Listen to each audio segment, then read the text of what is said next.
God created the heaven and the earth. And the earth was without form and void, and darkness was upon the face of the deep. And God said, "Let there be light." And there was light.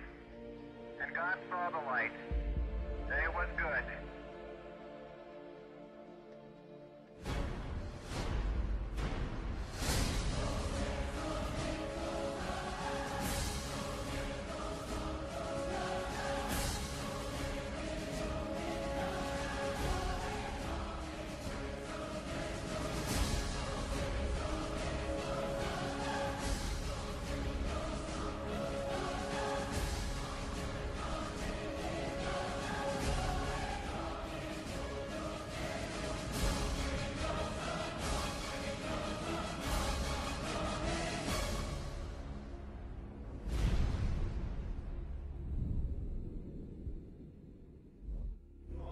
Coming back for his church. The Bible says in Matthew chapter 24 verse 42, "Watch therefore, for you do not know the hour your Lord is coming." I want you to know, church, that Jesus Christ could come this month, or he might come next week, or he could even come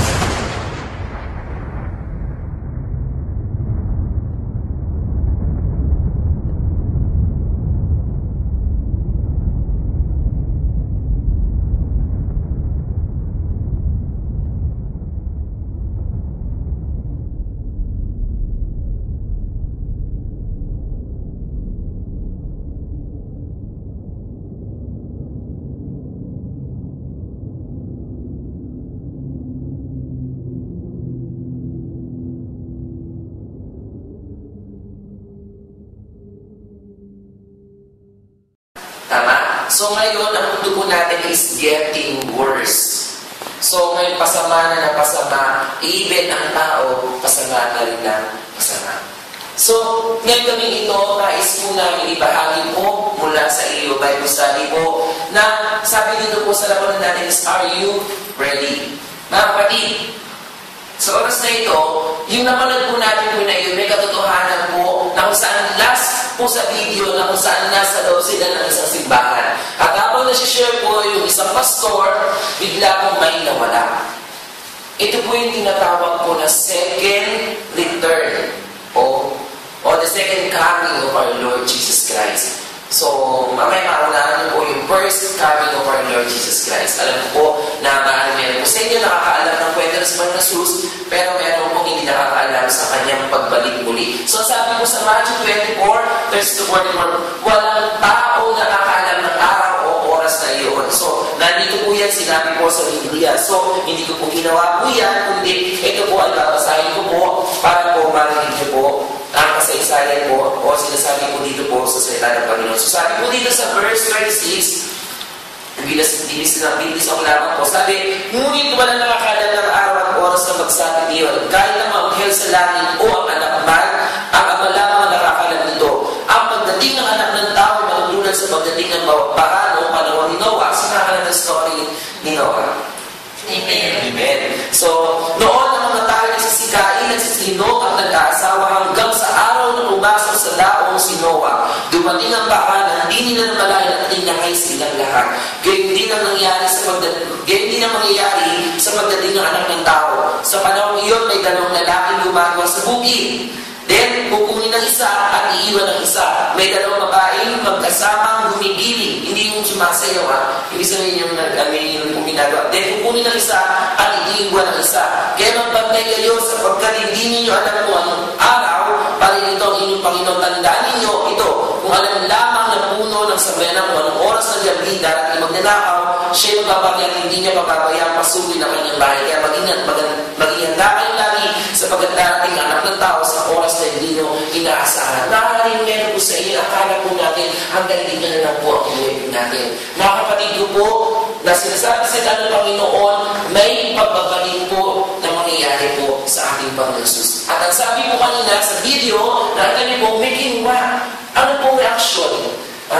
Medyo na pong reaction ng mga natira. Tutuwa po ba sila? Gulat, natakot. Natakot, nalungkot. Why? Kasi po, ang katotohanan Kaya sinasabi ko dito, pag kinuha ko yung isa, meaning to say, yun po yung mga nasa Panginoon. Kaya kapatid, may tanong po ako sa inyo. Handa ba ako? Kung sakaling nandito po tayo sa loob ng kwartong ito, na kayo magkakarumate, ganun kayo ma-close. Na biglang, sa isang iglap na hindi natin alam, na habang nangyari, nagsasalita po ako sa inyo po, at biglang ako lang ang natira. Nakakalungkot naman. Pero, ang tanong, handa ba ako? Maaaring meron po sa ating matira.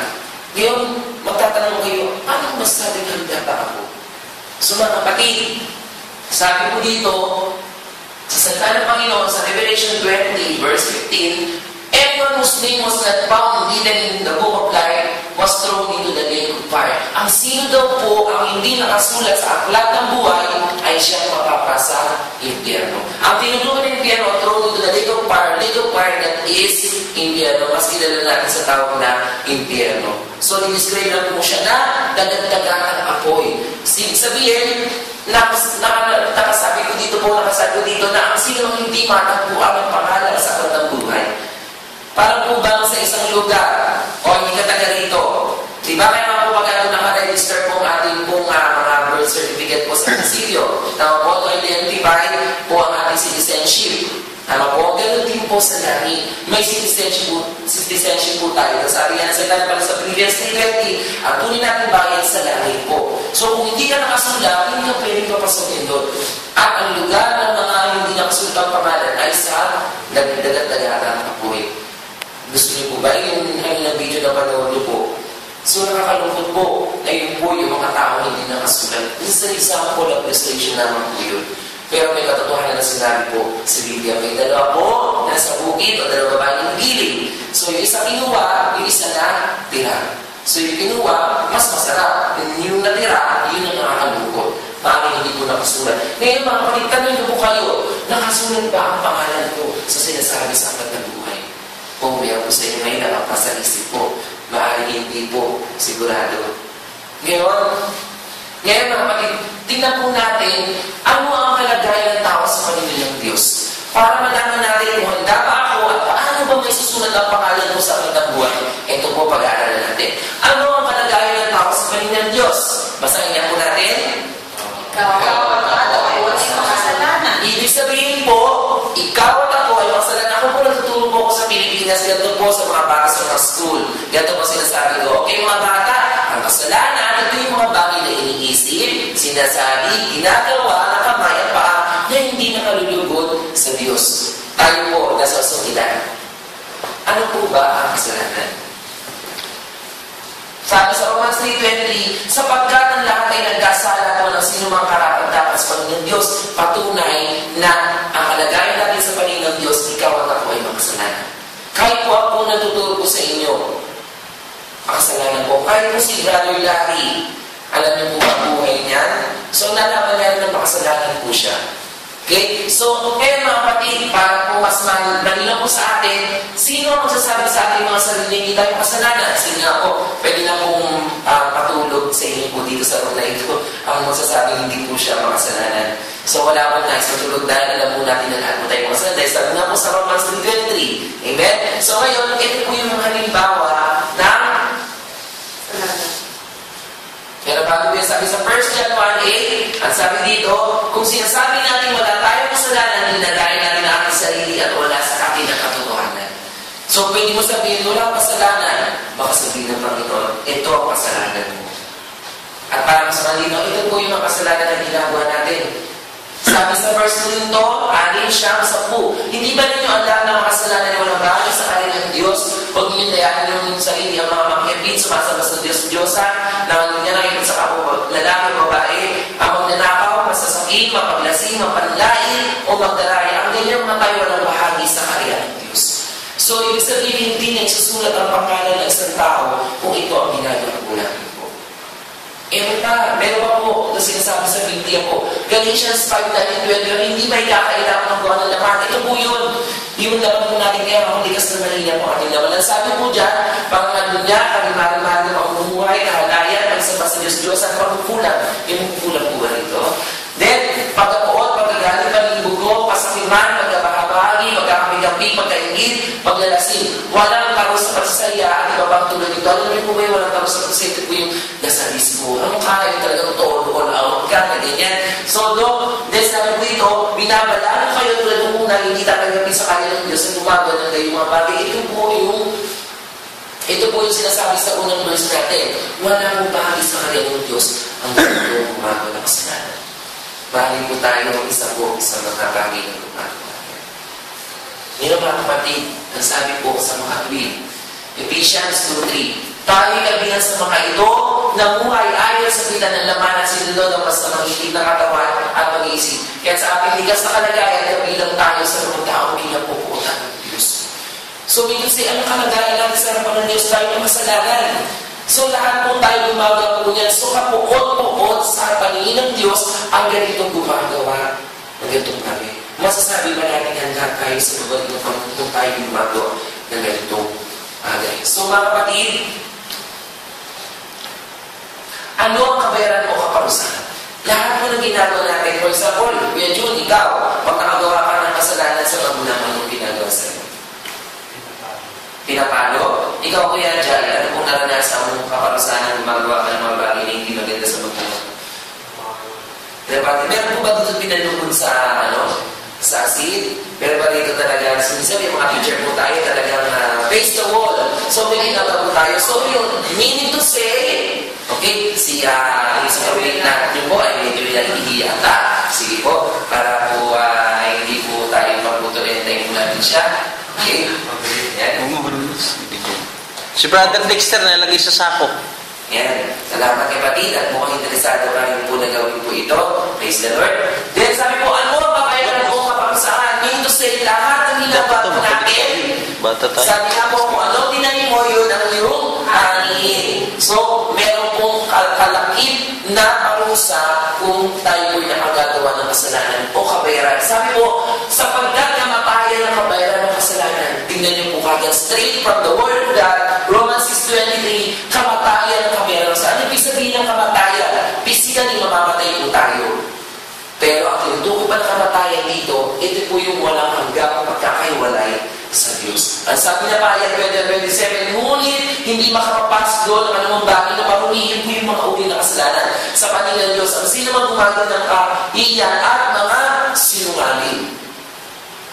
So ito po yung mga bagay po na hindi pwede makapasok. So kamatayan ito sa eternal separation from God. Hindi ka na pwede pumasok kanya ng Diyos. Kung Diyos ay ihiwalay ka. Kung ito po ang mga bagay na yun. So ito ang kaparusahan po natin. Meron pa po na kaparusahan po mga kapatid. Nasabi po, mapupunta sa impyerno. Diretso po pinapakita sa ng Panginoon. Pakayat 12 verse 8. So bakit ba naging makasasapitan ng mga duwag, mga taksil, mga nagpapasasa sa kasulat-sulat na kalayan, mga mamatay tao? Sino po ba nakapatay na rito? Maybe, mga makikipagkiyapin, mga magugulang, mga sumasabas ng Diyos-Diyosan, at lahat ng sinungaling. Sabi po, sila ay ibubunin sa lawa na naglalaglag ng supre na siyang pangalawang kamatayan. Sabi nga po sa inyo kanina, mamatay physically. Pero ang pangalawang kamatayan na is eternal death, habang buhay mo mararanasan ang ito yung sinasabi ng kamatayan kung ito po ay ginagawa natin mga bagay. So, mapupunta po tayo sa impyerno. Kaya po, ang kaparusahan po na nagkakatayo sa atin. Ano pa po? Mananatili sa atin ang buot ng Diyos. John 3:36, mananatili sa Kanya ang buot ng Diyos. Kanina sinabi ko po sa inyo, di ba? So, ngayon nakita ko po yung mukha niyo po na parang ang hirap tanggapin niya, ito pala ang kaparusahan. Huwag po kayo matakot mga kapatid. Dahil, number 1, ang Diyos ay mapagmahal. Siya ay Diyos na pag-ibig. Sabi ni John 16, kayo na lamang ang pag-ibig ng Diyos sa limutan. Kaya huwag kayo matakot kasi may ginawa pong paraan ng Diyos dahil po sa pag-ibig niya po sa atin. Next. Ano pa? Siya ay mahabagin at maawain. Diba, meron po tayo kasabihan na ang masamang damo, hindi basta-basta namamatay. Tama? Pero ang katotohanan, sabi mo sa 2 Peter 3:9, gusto na ipakita ng Diyos kung bakit yung mga masasamang tao ay hindi pa namamatay-matay na sa isang ng Diyos. Sana mamatay na po. Hanggang ngayong buhay pa rin. Diba? Meron kumaga sa yung pinapanood natin, yung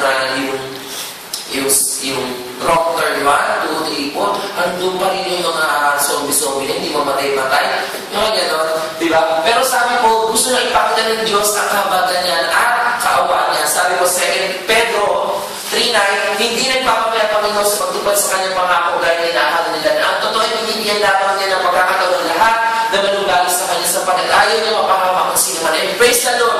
At narito po, pinulakan niyo po kami para po i-share po sa inyo ang kaawaan, ang pag-ibig ng Diyos sa inyo. At alam ko po ito yung panahon para matanggap niyo po ang pag-ibig ng Diyos.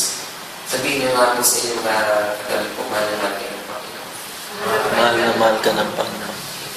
So, sabi ko, paano ko maiiwasan ang kamatayan? Paano po ba? Kailangan natin ng kapatawaran at kaligtasan. Meaning to say, mula sa ating kalagayan, sa mga sa tayong makasalanan, at nalaman natin ang ating kaparusahan. Pero dahil sa pag-ibig ng Diyos, may inahayag po siya na dapat po malutas po ang ating buong problema sa kaparusahan ng kasalanan. So, kailangan po natin na kanina, sinabi mo doon na kapatawaran at kaligtasan. Ang sabi ng karamihan, ganito daw maligtas. Kailangan daw kumain na mabuti or religyoso ka or morality. Ito yung ginagawa mo. Lahat nagagawa mo mabuti. Ganito bagay. Magandang moralidad mo. Pero ang sabi po, dahil ako sabi ng Papa, hindi lang po tayo makasalanan. Meaning to say, hindi po ito yung mga bagay na makalulutas po o ma-achieve natin ang kapatawaran at kaligtasan. Dahil sabi po na Epeso, tunay, hindi ito dahil sa inyong mga gawa, kaya walang dapat magmalaki ang sinima. Sasabihin niyo po sa harapan ng Panginoon, pag alamarap na kayo, Lord, 3 times a day ako yung nag-pray. Lord, lalo na nag-aatin ng Bible study. Lord, lalo na nag-aatin ng church, mga kapatid, ang sabi ng Ephesians 2:9, hindi ito sa mga gawa po natin.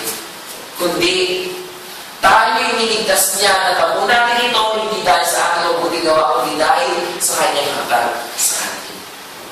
So, we need to say, hindi natin pwedeng pagmalakas kay Lord na mabait ka, nakagawa ka naman na rin ng deeds.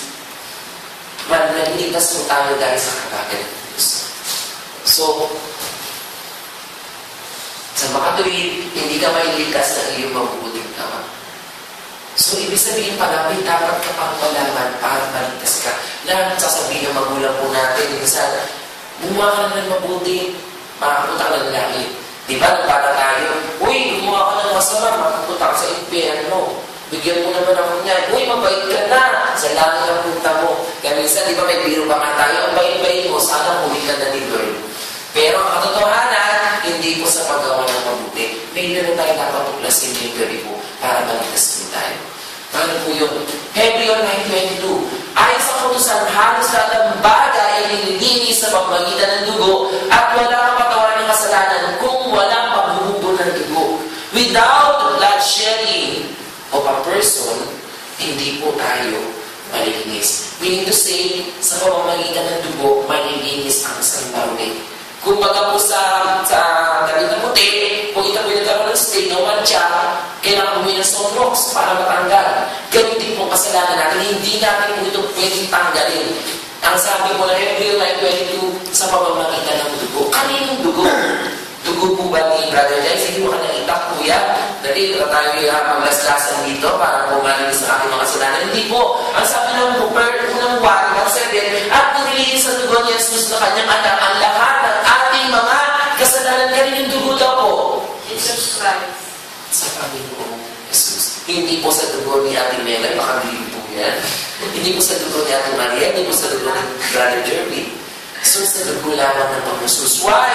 Kasi marami nagsasabi na sa pamagitan ng ibang tao, maliligtas tayo. Sa mga kapatid, magkakaroon ka ng kalinisan at kapatawaran sa lahat ng mga kasalanan sa pamagitan ng dugo ni Kristo.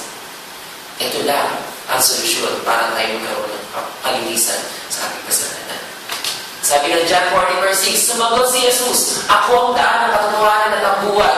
Walang makapunta sa Ama kundi sa pamamagitan ko. Marami po kasi dito, like sa Taiwan po.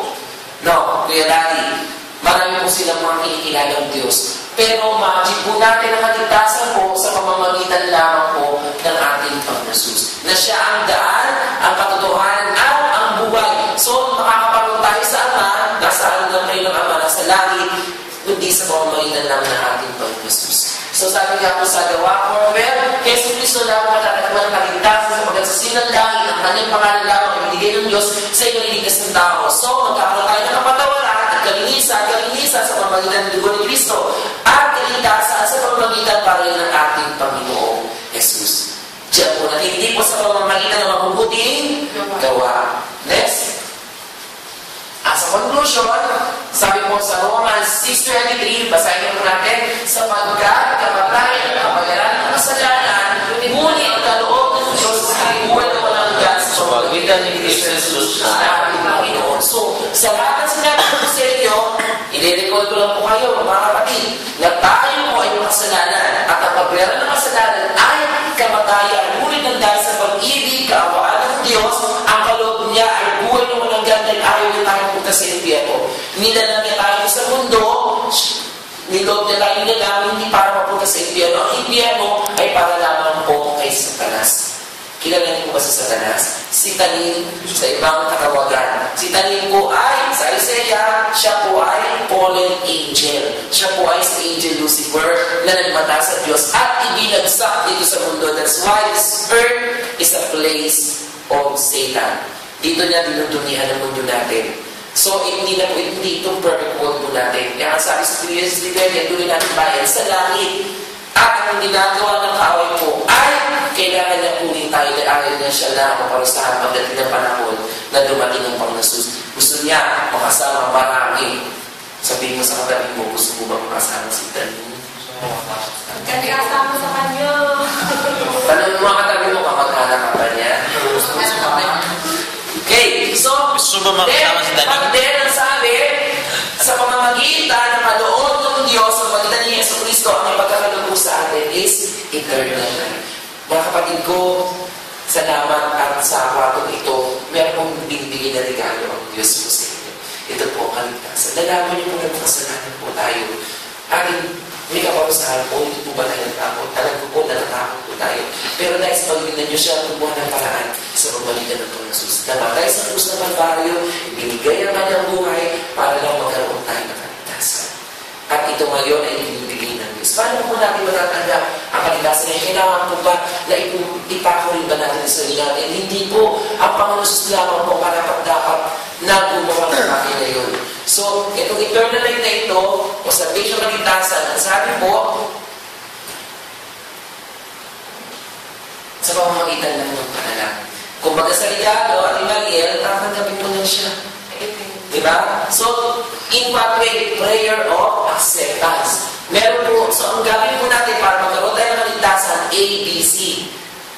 ABC. Paano ba natin matatanggap itong buhay na walang hanggan? O paano tayo mapapatawad? O paano tayo maglinis? ABC, tandaan po ito. Letter A, admit that you're the sinner. Kanina sinabi natin, lahat yung kasalanan. So, Lord, patawarin mo po ako sa kasalanan ko. Letter B, believe on Christ. Wala nang ibang dugo. Lord, nagpapasalamat po ako. Salamat sa buhay ni Brother Han at ang maliligtas nila. Hindi po yun. Kundi ang paniniwalaan mo ang Panginoong Yesus. Ang sabi sa Romans 10, verse 9, sabi po doon na, if you confess that Jesus is Lord and believe from your heart, you will be saved. So, meaning sa kailangan mo maniwala na si Jesus lamang po ang makapagliligtas sa iyo. Then, letter C, confess your faith. Kasi hindi mo nakita yung ginawa ng Panginoon Jesus.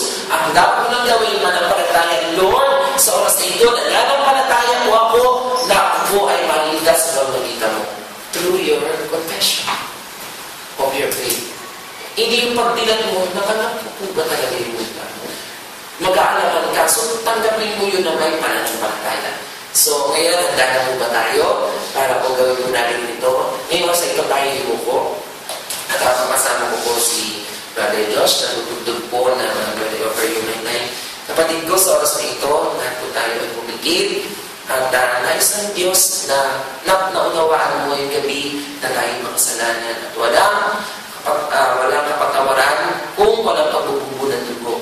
So, lahat po ng bagay na nilinis sa pamagitan ng ating Panginoon Jesus. Sa dugo niya na dumanang sa krus ng Kalbaryo. So, ngayong oras na ito, kung nais mong tanggapin ang Panginoon Jesus bilang Panginoon sa inyong kapalitas at malinis ang iyong mga kasalanan, simula ng ikay sinina, makapapansan hanggang ngayon, ang nais ng Lord ay aminin mo na ikay makasalanan. At sa palatayanan mo na siya ang makapagbilitas sa iyo. Manampalataya ka at gawin mo siyang Panginoon mo sa inyong kapalitas. Ngayong oras na ito, pwede kang sumabay sa akin sa panalangin mo. Panginoon, Ngayon, sa oras na ito, sa oras na ito, pasalamat po ako pasalamat ako sa makasalanan, ngunit inibig mo. Inaamin ko po na ako madumi sa iyong harapan. Patawarin mo po ako sa lahat ng aking kasalanan. Inisin mo po ako ng iyong dugo sa oras na ito. Nanampalataya ako na ikaw, Jesus, sinamatay sa krus ng Kalbaryo para magkaroon ako ng buhay na walang hanggan. Kaya sa oras na ito, sinuhusan ko po ang aking puso at tinatanggap kita bilang Panginoon ko at sa iyong nagkabaligtas. Isulat mo po ang pangalan ko sa aklat ng puso. Salamat po sa pangalan ni Jesus. Amen. Pakapapon natin ang Panginoon. Oras na ito, ikaw na po ay napatawad na ng Diyos at natanggap mo na ang kaligtasan ito. Nananampalataya po ba kayo na nakasulat ang pangalan niya sa katabuhay? Amen. So anytime of this moment, pag lumalik na Panginoon Jesus, kasama kayo sa pagkawa na kayo.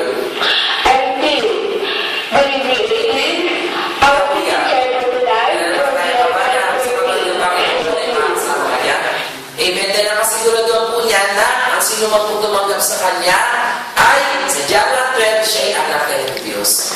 Ibig sabihin, kamag-anak ka man dati. Kasi hindi ka pa isinilang sa Espiritu. Ibig sabihin, kung hindi pa na pag-awal yung kasalanan, magpapatay ng mga kasalanan, hindi mga ginagawa the same na kaaway po. So, may pinatay ng tao sa Panginoon at nanampalataya tayo, pinagap natin ang Panginoon Jesus, meron na po tayo muna walang gan at nakasunod na aklat na buhay ang mga pangalan mo natin po. So, congratulations po. Ito po yung maituturing niyo po pangalawa mo. Ito po yung natawag yung pangalawang kaarawan niyo po. That is your spiritual birthday. Basically, meron po tayong birthday. Then, ito yung spiritual birthday. Meaning to say, sinila pa muli. So, mula sa mundo ng makasalanan, tungo sa buhay na walang hanggan at malinis na kanina. So, sabihin mo sa katabi mo na natutuwa ako. At birthday mo ngayon. Natutuwa mo ngayon. Birthday mo ngayon. Happy birthday. Ang Diyos na nung tinanggap niyo po ang Panginoon, nandito ka na, ikaw na po yan. Ang sabi sa mga ng Diyos, may buhay ng ganda, no condemnation, ibig sabihin, ipapaalala sa inyo ng kaaway. Hindi. Alam mo, nagsisinungaling lang si Brother Harry. Hindi totoo yun. Diba? Mas nadadalhin mo nga mga ginagawa. So, no condemnation, ibig sabihin, wala na yung kaparusahan, wala na yung kasalanan yun.